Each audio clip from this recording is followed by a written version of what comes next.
They thought we were primitives playing with fire. They were about to learn why humanity never stays down for long. The Galactic Council chamber floated in the heart of the Andromeda Diplomatic Station, a crystalline sphere where 50 species gathered to discuss matters of war and peace. Today, 5 representatives stood at the center podium, their voices echoing with barely concealed contempt as they discussed the newest applicant species hoping to join their ranks. Commander Zethric of the Kryn Empire flexed his 4 arms, each one adorned with battle honors that glinted under the chamber's pale light. His species had conquered 40 star systems through sheer military might, and he wore that legacy like a crown. When he spoke, his voice rumbled with the confidence of someone who had never known defeat. "The humans," he said, drawing out the word as if it tasted bitter on his tongue. "They come before us with their crude metal ships, asking for a seat at our table. I have reviewed their fleet specifications. Their largest vessel barely qualifies as a frigate by our standards." Ambassador Thera of the Selenite Collective nodded, her translucent form shimmering with agreement. The Selenites had mastered energy-based warfare 3,000 years before humanity had discovered agriculture. Their battlecruisers could generate shields that bent light itself, making them nearly invisible until the moment they struck. "I have studied their military history," Thera added, her voice like wind chimes in a gentle breeze. "They fight among themselves constantly. Their largest wars involved chemical explosives and kinetic projectiles. They have only recently developed plasma weapons, and even those are primitive compared to what we possessed in our early industrial age." High Inquisitor Vex of the Dominion clicked his mandibles together in what his species used as laughter. The Dominion controlled the richest mining operations in 3 sectors, and their dreadnoughts were built from materials so dense that conventional weapons simply bounced off their hulls. "Perhaps we should give them a children's ship," Vex suggested, his compound eyes glittering with amusement. "Something simple they can understand. A few laser pointers, maybe some fireworks to make them feel important." Fleet Admiral Korath of the Vraxian hegemony said nothing at first. His species valued patience and observation, traits that had allowed them to outlast empires that had burned bright and fast. But even he could not hide the skepticism in his 3-eyed gaze as he studied the holographic displays showing Earth's modest fleet. "Their ships are functional," Korath admitted, his deep voice measured and careful. "But function alone does not win wars. I see no innovation here, no brilliance. They have taken our basic designs and built slower, weaker versions. Why should we waste resources protecting a species that cannot protect itself?" The 5th representative, Commodore Ilinia of the Heptar Unity, remained silent longest. Her people were artists as much as warriors, and they prided themselves on seeing beauty even in violence. But as she examined the human vessels, she found nothing that stirred her aesthetic sense. "Their ships are boxes," she finally said, her melodious voice tinged with disappointment. "Functional boxes welded together with no grace, no elegance. Our smallest scout craft has more artistic merit than their flagship. If they cannot even make their weapons beautiful, how can they possibly understand the poetry of battle?" The debate continued for hours, as it always did in the council. Other species chimed in with their own observations, some more generous than others. The consensus, however, remained clear.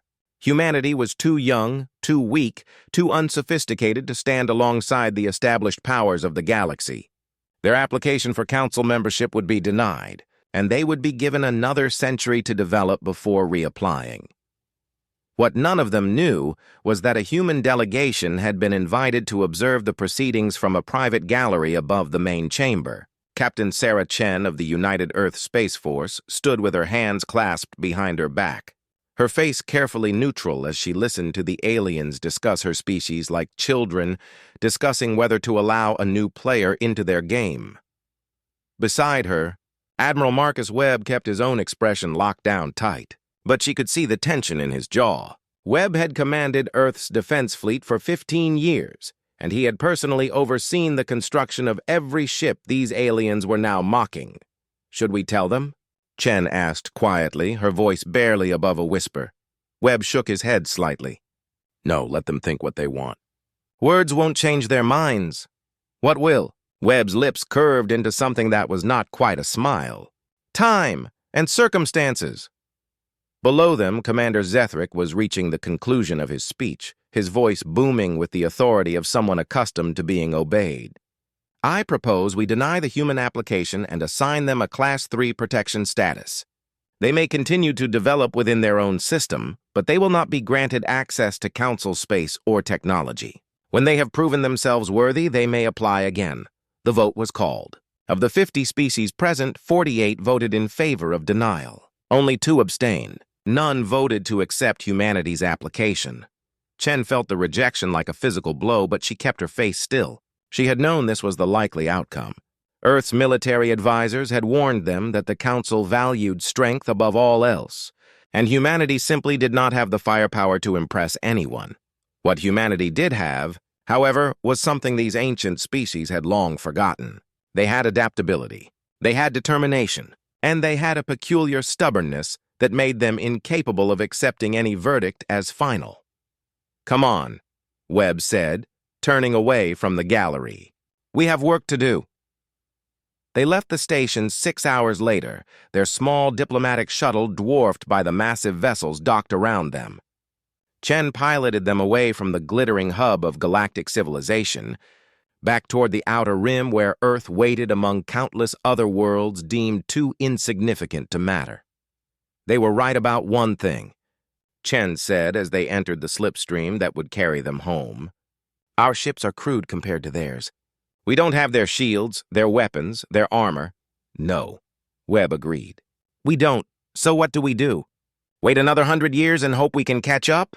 Webb was quiet for a long moment, staring out at the stars streaking past their viewport. When he finally spoke, his voice carried a weight that made Chen glance over at him. "Do you know why Earth survived the resource wars?" Webb asked. Chen frowned. "Superior strategy? Better technology?" "Neither. We survived because we were willing to do what others wouldn't. The Arctic Alliance had better weapons. The Pacific Coalition had more soldiers. But the United Earth Forces had something more important. We had people who understood that sometimes the only way to win is to change the rules of the game entirely." "I'm not sure I follow."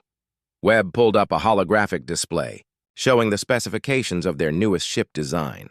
It looked like every other human vessel, a functional box bristling with weapons and armor plating. But Chen had learned to read between the lines of military documents, and something about the power output numbers caught her attention. "What am I looking at?" she asked. "Project Prometheus," Webb said. "We started it 3 years ago, right after our first contact with the Council. We knew they would judge us by their standards, and we knew we would fail by those standards. So we decided to build something they would never expect." Chen studied the numbers more carefully, and her eyes widened. "Admiral, these power requirements are impossible. Nothing can generate that much energy in a sustainable way." "Nothing they know about," Webb corrected. "But we're human. We've made a habit of doing impossible things." The shuttle continued on its journey home, carrying 2 people who now understood what the Council did not. Humanity had been underestimated. That was fine. Throughout history, humanity's greatest victories had come not when they were favored to win, but when everyone had counted them out. 3 months later, Commander Zethric received an unexpected transmission. It came from the edge of Council space, from a sector that had been quiet for decades. The Kryn Empire maintained a small listening post there, more out of tradition than necessity. Nothing ever happened in that forgotten corner of the galaxy until now. "Commander," his communications officer reported, his voice tight with something that might have been fear. "We are receiving a distress signal from Outpost 77. Zethric looked up from the tactical display he had been studying. "What kind of distress?" "They report unknown vessels approaching their position. Multiple contacts. They do not match any known configuration." "Pirates?" Zethric suggested, though he knew it was unlikely. "Pirates avoided military outposts, even small ones. Unknown, sir. They are requesting immediate assistance." Zethric considered his options. Outpost 77 was remote, but it was still Kryn territory. Allowing it to be attacked without response would be seen as weakness, and weakness was something the Kryn Empire could never tolerate. "Dispatch the 7th Battle Group," Zethric ordered. I want a full report within the hour. The 7th Battle Group consisted of 6 heavy cruisers and a dozen support vessels, more than enough firepower to handle any reasonable threat. They arrived at Outpost 77 8 hours later, expecting to find wreckage or perhaps a pirate fleet foolish enough to pick. Then everything changed. The lead Kryn cruiser fired first, a lance of concentrated plasma that could have carved through a moon. It struck the lead human ship dead center, right where the hull should have crumpled like paper. Instead, the beam bent around the ship, deflected by that impossible field. The energy dissipated harmlessly into space, and the human vessel did not even rock from the impact. What? The battle group commander breathed, staring at his displays in disbelief. Then the human ships returned fire. What happened next would be analyzed by military historians for generations. The Kryn Empire, proud conquerors of 40 systems, had never faced an enemy quite like humanity. They had fought species with superior numbers, others with advanced technology, and some with both. But they had never encountered an adversary who approached warfare with such calculated audacity. The human ships did not simply fire back. That would have been expected. Instead, they executed a maneuver that should have been suicide. All 12 vessels accelerated directly toward the Kryn battle group, their weapons blazing with an intensity that made the sensors scream. "Evasive action!" the Kryn commander shouted, but his ships were not built for agility. They were dreadnoughts, designed to stand and trade blows with enemies who fought according to the established rules of galactic warfare. Humanity, it seemed, had never read those rules.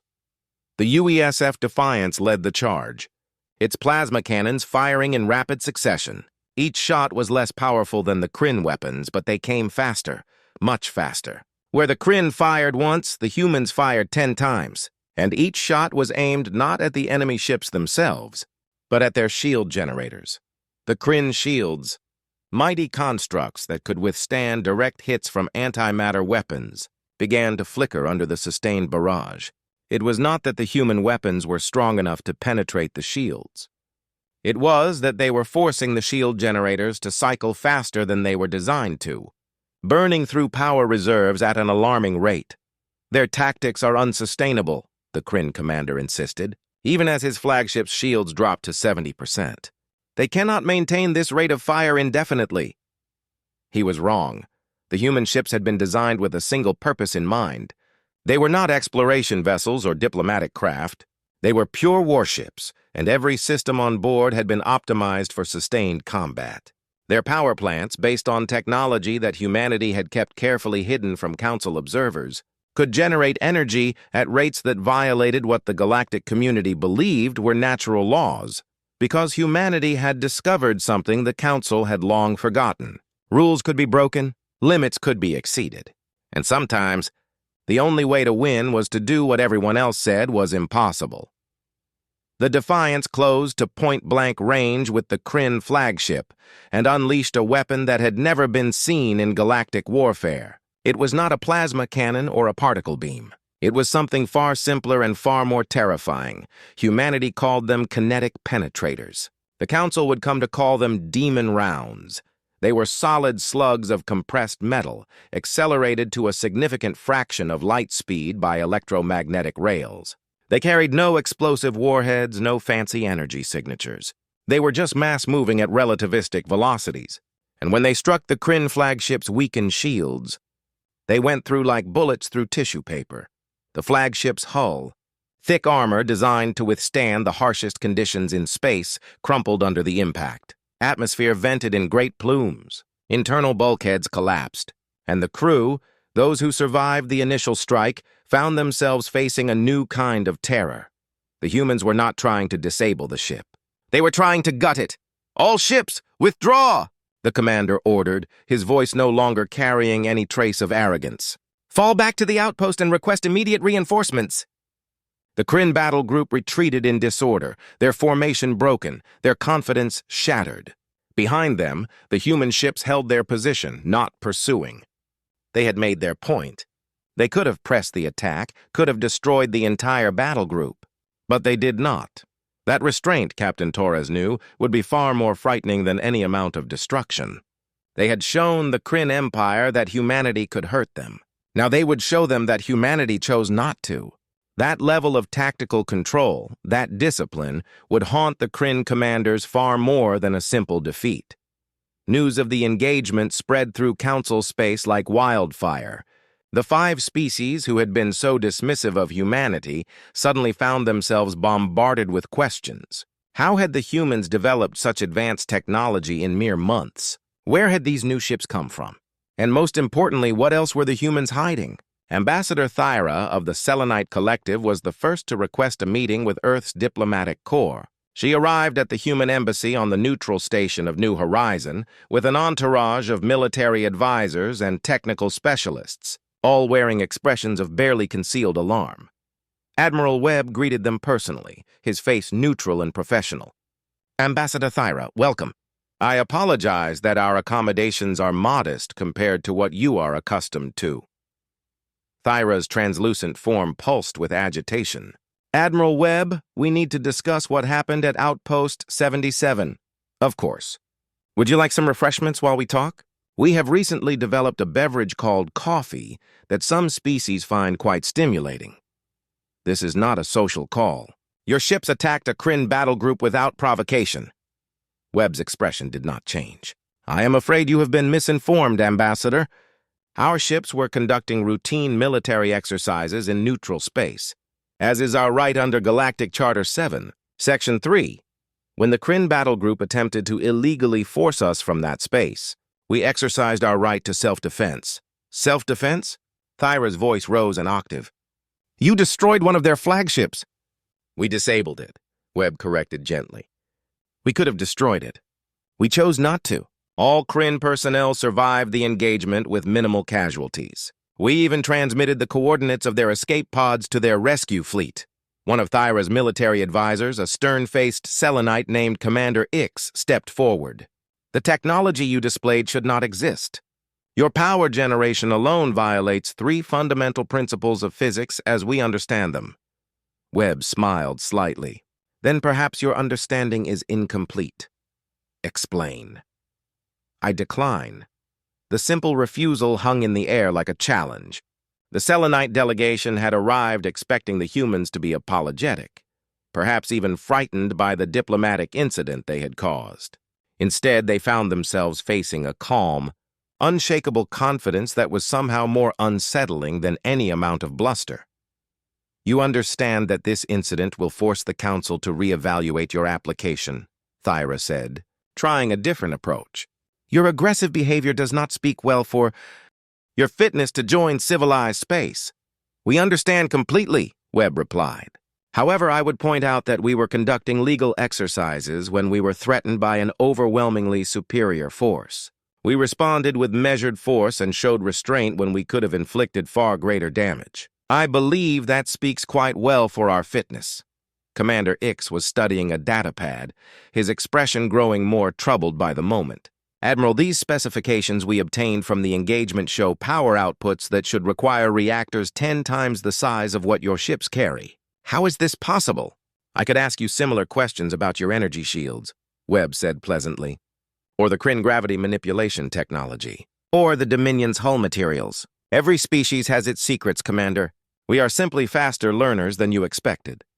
The meeting continued for another hour but produced no concrete results. The Selenites left frustrated and more than a little frightened. They had believed they understood humanity's capabilities, and that understanding had been fundamental to their sense of security. Now that foundation had been shaken, and they did not know how to respond.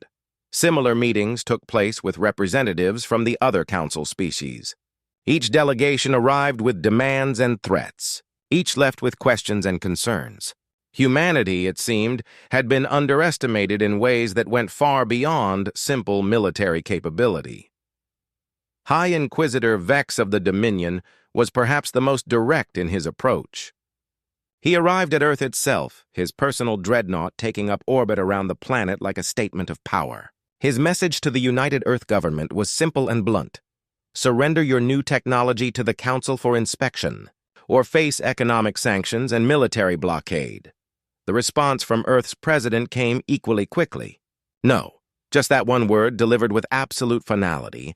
Vex had not expected such a direct refusal. Every species in the Council understood the implicit threat behind a demand from the Dominion. They controlled the richest resources in 3 sectors. A blockade from them could cripple an economy in months.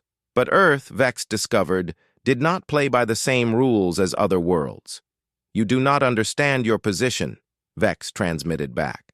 "Without access to council markets, your economy will collapse. Your people will suffer. Is your pride worth that price?" President Morrison's response was broadcast not just to Vex, but to every major media outlet in council space. It was a calculated move designed to demonstrate that humanity would not be intimidated behind closed doors. "High Inquisitor Vex, I want to make something very clear. Earth has existed for 4.5 billion years. Humanity has existed for hundreds of thousands of years. We joined the galactic community a mere 5 years ago. For the vast majority of our existence, we have thrived without the Council. We are prepared to do so again if necessary." "Your economy depends on galactic trade," Vex insisted. "Some aspects of our economy, yes, but we are more self-sufficient than you realize. We can grow our own food, manufacture our own goods, and defend our own space. Can you say the same? How long would the Dominion last if your mining operations were suddenly interrupted?" The threat was subtle but clear. Humanity might be weaker than the Dominion in overall military strength, but they had already proven they could hurt much stronger opponents. And the Dominion's economy was built on mining operations scattered across dozens of systems. Operations that would be very difficult to defend if a determined enemy decided to strike at them. Vex withdrew his dreadnought 3 days later without any further ultimatums. He had come to Earth expecting to intimidate a primitive species into submission. Instead, he had been reminded of a lesson his ancestors had learned millennia ago. The most dangerous enemies were not always the strongest ones. Sometimes, they were simply the ones with nothing to lose. Back on the Andromeda diplomatic station, the 5 species who had voted most vocally against humanity's application found themselves in an uncomfortable position.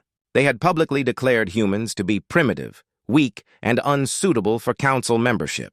Now those same humans had demonstrated military capabilities that rivaled or exceeded their own, and they had done so with a speed that seemed impossible. Commander Zethric called for an emergency session of the military committee. Representatives from 30 species attended, all wanting answers to the same questions. How did they advance so quickly? Demanded Fleet Admiral Korath. 3 months ago, their ships were barely functional. Now they possess technology that challenges our understanding of physics itself. Perhaps they were hiding their true capabilities all along, suggested Commodore Elinia. Their initial application may have been a deception designed to make us underestimate them. To what purpose? Thyra asked.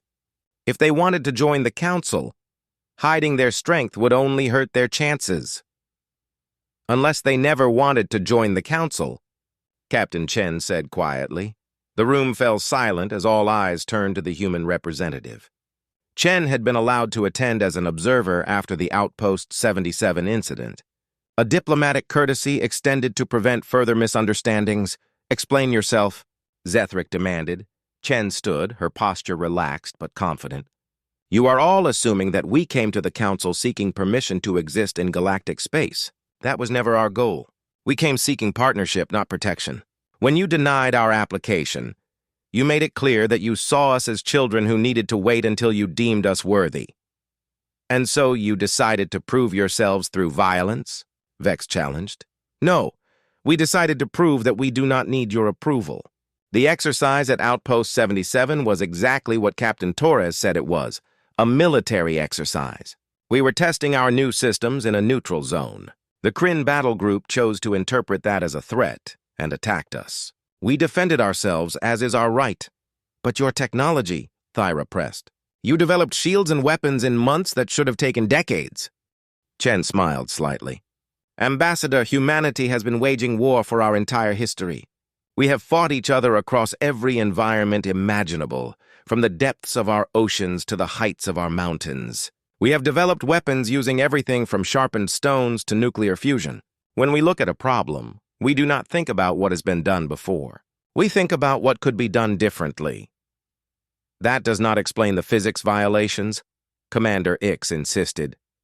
Does it violate physics, or does it simply violate your assumptions about physics? Chen asked. You have been using the same basic technologies for thousands of years. You have refined them, perfected them, but you have not fundamentally changed them. Humanity does not have that luxury. We are newcomers to space. We do not know what is impossible. So we try things you would never consider. The admission sent a ripple through the assembled delegates. Chen was essentially confirming that humanity's advances came not from hidden knowledge or ancient technology, but from simple ignorance of what could not be done. They had succeeded because they did not know they should fail. That is reckless, Korath said. You could have destroyed yourselves experimenting with forces you do not understand. We could have, Chen agreed. But we did not.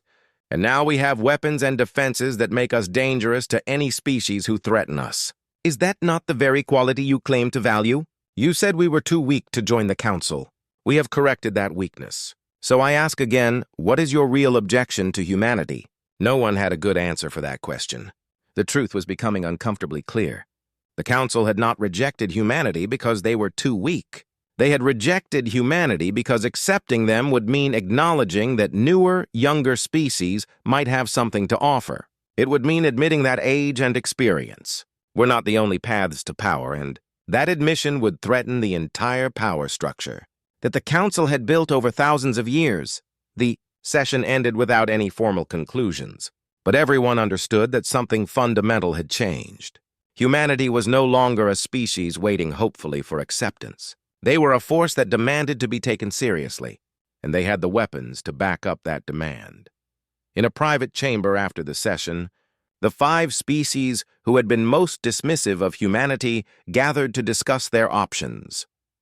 We cannot allow this to stand, Zethric said, his forearms gesturing emphatically.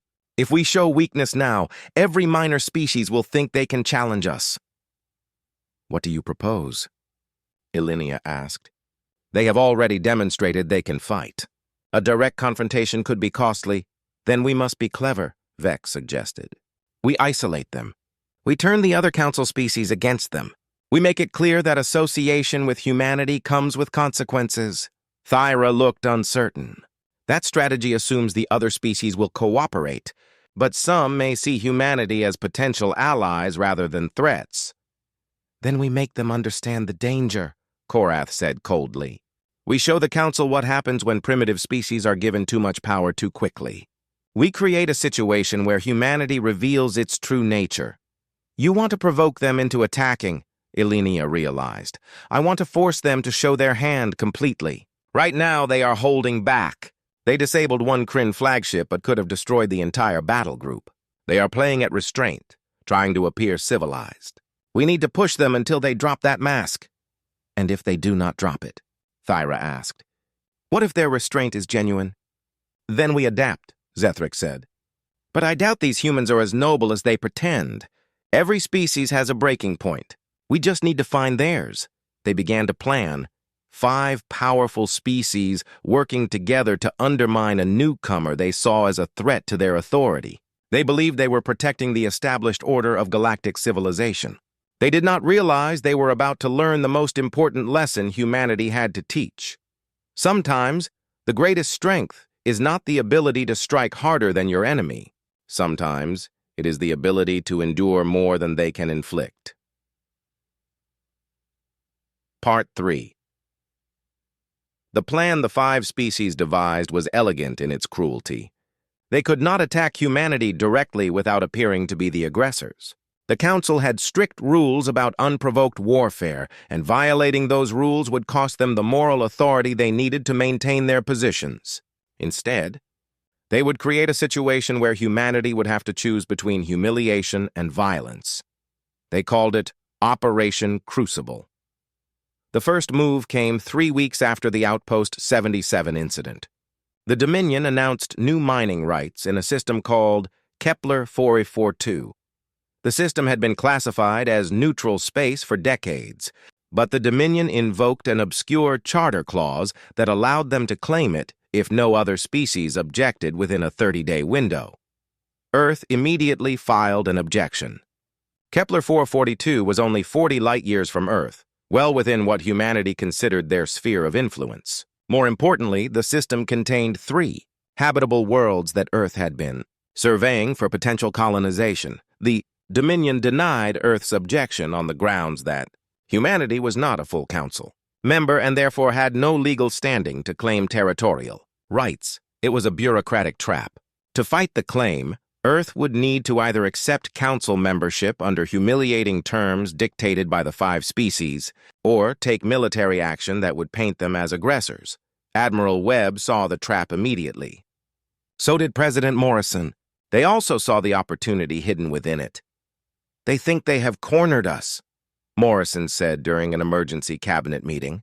"They believe we will either back down or lash out in anger." "What's the third option?" asked General Rodriguez, commander of Earth's ground forces. Webb smiled. "We do what we have always done. We change the rules." 2 days later, Earth announced its intention to colonize Kepler 442 regardless of the Dominion's claim. They would send a civilian colony ship, escorted by a small defensive fleet, and establish a permanent settlement on the most habitable of the 3 worlds. The Dominion immediately declared this an act of aggression and moved 3 battle groups to intercept the colony ship. The galaxy held its breath. This was the crisis point the 5 species had been engineering. If the human fleet fired on the Dominion forces, they would be branded as aggressors and face United Council action. If they backed down, they would be humiliated, and their claims of strength would be exposed as hollow. Humanity chose a third path that no one had anticipated. The colony ship, a massive vessel called the New Horizon, entered the Kepler 442 system exactly on schedule. It was escorted by 6 human warships, but these were not the advanced vessels that had shocked the Kryn at Outpost 77. These were older ships, the kind Earth had first submitted to the Council for evaluation. The Dominion battle groups took up positions between the colony ship and the 3 habitable worlds. High Inquisitor Vex himself commanded the blockade from his personal dreadnought. "Human vessel New Horizon, you are ordered to turn back immediately," Vex transmitted. "This system is under Dominion authority. Any attempt to land will be considered an act of war." Captain James Patterson, commander of the New Horizon, responded calmly.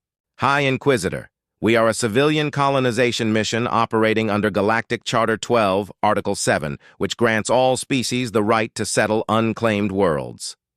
We are not armed. We are not a military vessel. We are simply families looking for a new home.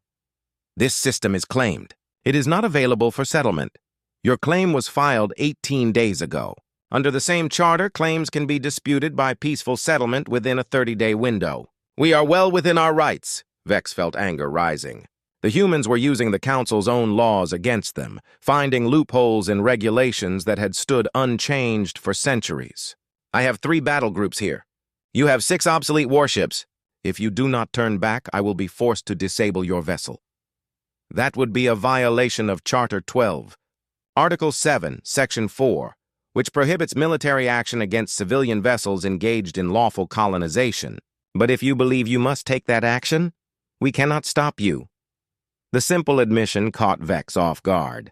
He had expected defiance, bluster, threats. Instead, the human captain was acknowledging the Dominion's superior strength, while simultaneously daring them to use it against civilians. "You are playing a dangerous game, Captain." "We are not playing any game, High Inquisitor. We are trying to build homes for our children. If you choose to stop us with violence, that decision and its consequences will be yours alone." Vex cut the transmission and contacted the other 4 species immediately. "They are calling our bluff. If we fire on a civilian vessel, the Council will condemn us." "Let them come," Zethric suggested. "Let them land their colony. Then we can take action against a settlement rather than a ship. The optics are less troublesome, but Commodore Ilinia saw the deeper trap. No. If we allow them to land, establishing our claim later will require removing an established population. That is ethnic cleansing by definition. The Council will never support it." "Then what do you suggest?" Vex demanded. "We have to stop them now before they land. But we cannot be seen firing the first shot." They watched as the New Horizon continued its approach, moving slowly but steadily toward the primary habitable world. Its 6 escorts maintained a protective formation, but showed no signs of aggression. They were not charging weapons or strengthening shields. They were simply there, silent guardians watching over the families they protected. The Dominion battle groups moved to physically block the colony ship's path, their massive hulls creating a wall of metal that no ship could pass through. The New Horizon altered course slightly, searching for gaps. "They are testing our formation," the Dominion fleet commander reported. "Hold position," Vex ordered. "Do not fire unless they attempt to ram us." The standoff continued for 6 hours. The New Horizon would approach, the Dominion ships would reposition, and the colony ship would adjust course. It was a slow, silent dance with incredibly high stakes. Then something happened that changed everything. One of the human escort vessels, a destroyer called the Vigilant, suddenly broke formation and accelerated directly toward a gap in the Dominion line. It was a clear provocation, potentially the aggressive act that Vex needed to justify opening fire. "All ships weapons free," Vex commanded. "Target that destroyer!" But before anyone could fire, the Vigilant transmitted a mayday. "This is the UESF Vigilant. We have suffered catastrophic systems failure. Engines are not responding. We are on an uncontrolled trajectory and cannot alter course. We do not want to collide with Dominion vessels. Please clear the area immediately." The transmission was accompanied by telemetry data showing the Vigilant's propulsion systems going haywire, sending the ship tumbling toward the Dominion line in what appeared to be a genuine emergency. Vex stared at his displays, trying to determine if this was real or an elaborate deception. The destroyer was definitely out of control, its trajectory erratic and dangerous. If it struck one of his ships at its current velocity, the damage would be significant. "Move the 3rd Squadron out of its path," Vex ordered reluctantly. The Dominion ships repositioned, opening a gap to avoid collision with the apparently crippled human destroyer. The Vigilant tumbled through the opening, still broadcasting Mayday signals, its crew seemingly fighting to regain control of their vessel. And in that moment, while the Dominion fleet was distracted and out of position, the New Horizon accelerated through the gap and dove toward the planet below. "It was a trick," Zethric shouted over the command channel. "The destroyer's malfunction was staged." "Intercept them!" Vex commanded, but it was too late. The New Horizon was already entering the planet's atmosphere, and firing on a ship during atmospheric entry would cause it to break apart, killing everyone aboard. Even the Dominion could not justify that level of violence against civilians on camera, because that was the other part of humanity's plan. The entire encounter was being broadcast live to every major media outlet in Council space. Billions of viewers across hundreds of worlds were watching as the mighty Dominion tried to prevent families from settling an unclaimed world. The New Horizon landed successfully on what would come to be called New Virginia, a forested world with clear streams and abundant wildlife. Within hours, prefabricated habitats were being assembled, and colonists were setting foot on soil that had never known intelligent life. The Vigilant, its malfunction suddenly resolved, rejoined its companions in orbit and took up a defensive position over the colony site. Vex was furious, but there was nothing he could do. The humans had successfully colonized Kepler 442 using methods that were technically legal, if ethically questionable. And they had done it in full view of the galaxy, making themselves appear as brave pioneers rather than aggressive expansionists. The real blow came 3 days later when Ambassador Thyra made an announcement that shocked the Council. The Selenite Collective recognizes Earth's claim to the Kepler 442 system and congratulates them on their successful colonization. "We believe this demonstrates the pioneering spirit and determination that are valuable traits in potential Council members." It was a complete reversal. Thyra, who had been part of the coalition opposing humanity, had broken ranks and was now publicly supporting them. Zethric immediately contacted her. "What are you doing?" "We had an agreement." "I am protecting my people's interests," Thyra replied coldly. "You wanted to humiliate the humans. Instead, you made them look sympathetic and us look like bullies. Half the minor species in the Council are now openly praising Earth's courage. If we continue this campaign against them, we risk losing influence across multiple sectors." "You are abandoning us at the first setback?" "I am recognizing reality. These humans are not going away. They cannot be intimidated, they cannot be bought, and apparently they cannot be easily defeated. I would rather have them as allies than enemies. The Selenite defection created a cascade. Within a week, 12 other Council species had formally recognized Earth's claim to Kepler 442. Some did so out of genuine respect for what humanity had accomplished. Others simply saw an opportunity to gain favor with a rising power. But the 4 remaining species, the Kryn Empire, the Dominion, the Vraxian Hegemony, and the Heptar Unity, were not ready to concede. They had invested too much in opposing humanity, and backing down now would be seen as weakness by their own populations. Commander Zethric proposed a more direct approach. Enough subtlety.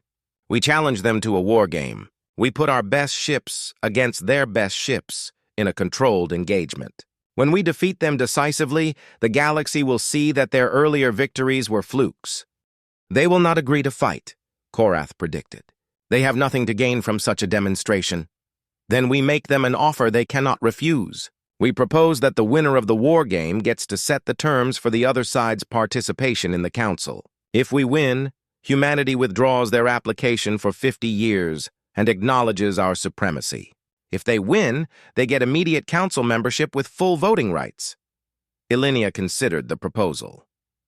It is risky. What if they defeat us again? They will not, Zethric said with absolute confidence. At Outpost 77, they surprised one unprepared battle group. In the war game, we will bring our finest commanders, our most advanced ships, and we will study their tactics in advance. We will not be surprised again. The challenge was transmitted to Earth 3 days later. To the surprise of many observers, Admiral Webb accepted immediately. We agree to your terms, Webb's message stated simply. Propose a time and location. The war game was scheduled for 3 months hence, giving both sides time to prepare. The location would be the Draken Nebula, a region of space with complex gravitational currents and dense particle fields that would test navigation and tactics equally. Each side would field 20 ships of various classes. Victory would be determined when one side's flagship was disabled or captured. The engagement would be observed by neutral parties from 6 different Council species, and all weapons would be set to training mode. Enough power to register damage, but not enough to actually destroy vessels. For the next 3 months, the 4 species trained relentlessly. They studied every scrap of data from the Outpost 77 engagement. They wargamed hundreds of scenarios. They brought in their best tacticians, their most experienced commanders, and their most advanced vessels. Commander Zethric would command the Allied fleet personally, with Fleet Admiral Korath as his second. They had 2 decades of command experience between them, and they had never lost a major engagement. Humanity's preparations were more mysterious. They conducted their training exercises in deep space, far from prying eyes. Occasional scout ships tried to observe them, but human patrol craft always intercepted the scouts before they could gather useful intelligence. When the day of the war game arrived, both fleets assembled at the edge of the Draken Nebula. The Allied fleet was impressive, 20 ships representing 4 different species, each one a masterwork of military engineering. Their formation was textbook perfect, their coordination seamless. The human fleet was a surprise. Instead of the advanced vessels they had used at Outpost 77, humanity had brought 20 ships of varying ages and designs. Some looked new, others appeared to be decades old. Their formation was loose, almost casual. They looked less like a military fleet and more like a group of merchant vessels that happened to be traveling together. "Is this some kind of insult?" Ilinia asked over the command channel. "They bring their garbage ships to fight us?" "It is a psychological tactic," Korath suggested. "They want us to underestimate them." "Then we will not make that mistake twice," Zethric said grimly. "All ships, prepare for combat." The neutral observers signaled the start of the engagement.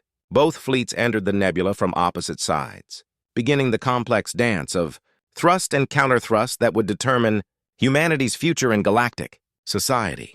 What happened over the next 4 hours would be studied in military academies for generations. The Allied fleet advanced in a wedge formation, a classic tactic designed to concentrate firepower at the point of contact. It was a strategy that had worked for the Kryn Empire in dozens of conflicts. Against a numerically equal enemy, the wedge was nearly unstoppable. But the human fleet did not try to stop it. Instead, they scattered like leaves in a wind, each ship moving independently into the swirling particle fields of the nebula. Within minutes, the human fleet had completely disappeared from the Allied sensors, obscured by the dense clouds of ionized gas. "Where did they go?" Zethric demanded. "They are using the nebula's interference to mask their positions," Korath reported. "Our sensors cannot penetrate the densest regions. Then we flush them out. All ships spread out and sweep the nebula systematically. They cannot hide forever." The Allied fleet began to break formation, spreading out to cover more area. It was the tactically sound decision. The humans had to be found before they could be engaged. That was when the ambush began. Human ships appeared out of the particle clouds without warning, striking isolated Allied vessels with concentrated fire before vanishing back into the nebula. They were not trying to disable ships. That would take too long. Instead, they were targeting sensors, weapons, and propulsion systems, crippling their opponent's ability to fight or maneuver. "Reform the fleet," Zethric ordered. "Do not let them isolate us!" But reforming was easier said than done. The nebula's gravitational currents made navigation difficult, and the human attacks kept forcing Allied ships to choose between regrouping or defending themselves. Within an hour, the Allied fleet's perfect coordination had dissolved into chaos. The human tactics were unlike anything the Allied commanders had trained for. They did not fight like a fleet. They fought like a pack of wolves, each ship operating independently but somehow maintaining perfect coordination. When one human ship engaged an Allied vessel, two more would appear from different angles, creating crossfires that were impossible to defend against. "They are communicating somehow," Korath realized. "But we cannot detect their transmissions. How are they coordinating?" The answer, had they known it, was both simple and ingenious. The humans had developed a new communication system that used quantum entanglement, making their messages instantaneous and impossible to intercept. Each ship's captain knew exactly where every other human vessel was at all times, while the Allied fleet was operating blind. 2 hours into the engagement, the Allied fleet had lost 6 ships to disabled systems. The humans had not suffered a single casualty. Zethric was forced to make a difficult choice. "All remaining ships form a defensive sphere around the flagship. We will force them to come to us." The Allied ships pulled together, creating a formation that was nearly impossible to attack from any single direction. It was a defensive posture, an admission that they could not win by attacking, but it might allow them to survive long enough to force a stalemate. The human ships regrouped as well, emerging from the nebula to encircle the Allied defensive sphere. For several minutes, both sides simply observed each other, weapons ready but not firing. Then Captain Sarah Chen's voice came over the communication channel, transmitted to every ship present and to all the observers watching from outside the nebula. "Commander Zethric, you have fought well. Your defensive formation is sound, and we cannot break it without sustaining unacceptable losses. I propose we call this engagement a draw and resume another day." The offer caught everyone by surprise. The humans were clearly winning. They could have continued the engagement, wearing down the defensive sphere through attrition. Instead, they were offering an honorable withdrawal. Zethric felt torn between relief and frustration. The humans were denying him the chance to prove himself, but they were also giving him a way to avoid humiliation. Before he could respond, Fleet Admiral Korath spoke privately over their secure channel. "Do not accept. They are testing us. They want to see if we will recognize their superiority." "What would you have me do?" "Refuse the draw. Force them to either destroy us or withdraw themselves. Either outcome will be better than accepting mercy from primitives." Zethric knew Korath was right. If he accepted the draw, everyone would know it was only because the humans allowed it. His reputation would be destroyed regardless of how he tried to frame the outcome.